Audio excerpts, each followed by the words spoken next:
Welcome back into Sports Sunday. We bring you back on the diamond. Rubber match between the Giants and the Nationals. G-Men looking to keep sole possession of first place in the NL West. After the game, Kings' new head coach Mike Brown didn't want to offer up too much information on the new position, but he did tell us a story about Warriors players poking fun at him. Of course, the Kings haven't made the postseason in 16 straight years. D'Lo and Casey, you see it, guys. Aaron Donald says right here, just put it right here. The man, he's from our own backyard. For more on the big fight, we bring in Anthony Fluffy Hernandez. Anthony, if they didn't know who you were then, they now know. I know it feels that way because the Warriors remain undefeated here at home during the postseason. Tonight's win, really a collective effort, but hats off to Andrew Wiggins. And I don't think that he purposely hit him in the face. I think he was going for the ball. You have to think these guys are going so fast. He's trying to be the great defender that he is. And sometimes things like that happen, His reputation, I think, got him that ejection. Facts. Yeah. He was asked about De'Aaron Fox and Davion Mitchell both getting the starting nod together.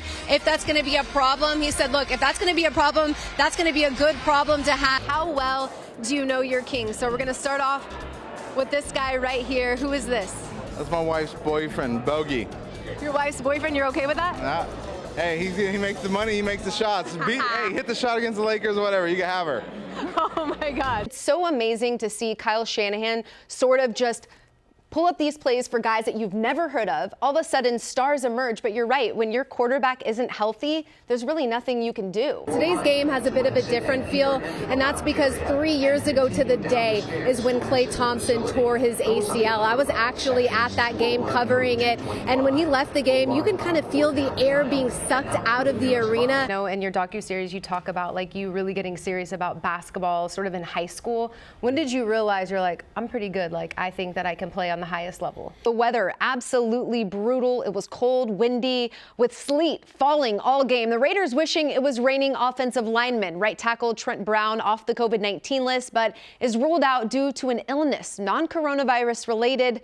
The goal going into this one was to get their running game back. They've been struggling to do so. That injured O-line not helping in that respect. Down 3-0 in the second. Check out former Grant High standout Devontae Booker, giving the silver and black the boost they need. Same drive on 3rd and 10. Derek Carr airs one out to Henry Ruggs, the third in the right corner, but he can't get 2 feet in. Check it out in slow-mo. Right foot goes down, left toe barely hitting the white. Big missed opportunity for Las Vegas. It ends with Daniel Carlson through the uprights to tie it up at 3. In the third, it's 6-up. Something Carr's been working on is his ability to scramble in the pocket and to use his legs to pick up first downs. Here he is doing just that, and DC all kinds of fired up. But this gets him even more fired up. On 3rd and goal, Hunter Renfrow finds the open space, and he is in for 6. Marshall, the Raiders get it done with the odds stacked against him. And if you're wondering what Gruden is thinking when DC takes off and doesn't slide, well, here he is to tell you.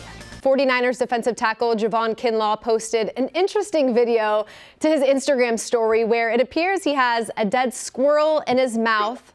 Javon Kinlaw will test positive for rabies come Monday morning. Are you with it?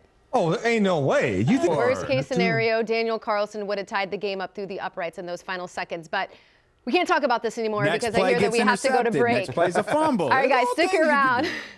Coming up, we're going to hit the hard one. And that's why I think it was so hard to see Tyrese go, because you saw the potential that those two had together. But he did look like a true point guard. They've been looking for somebody to step up. They were hoping that it would be Brown today. Unfortunately, that wasn't the case, and we talked about it last week. What can the Raiders do to get their run game going? Well, they needed somebody healthy and able to help out Derek Carr on that right side. When we heard about the small ball lineup, we were a little bit worried. We know that Denver has some big bodies. We knew that in order for them to win, they were going to have to stay out of foul trouble. We heard some unfortunate news about Justin Moore today, tearing his Achilles. You hate to see that for him, but he is a big piece of their puzzle. And he's out indefinitely now. What are the chances that Villanova is going to be able to pull this off without him? St. Peter's looking to be the lowest seed ever to reach the Elite Eight. They say it's National Peacock Day today. However, I don't know if we've actually been able to confirm that. Either way, the Cinderella story continues. There is reports out there saying that he wants to be used solely as a wide receiver. Now, something that's so attractive about Debo is the fact that he can do both. He can catch the ball, he can run the ball. He's one of the best out there to be able to do that. There's no player like that. Do you think that his value comes down if he only wants to be a receiver?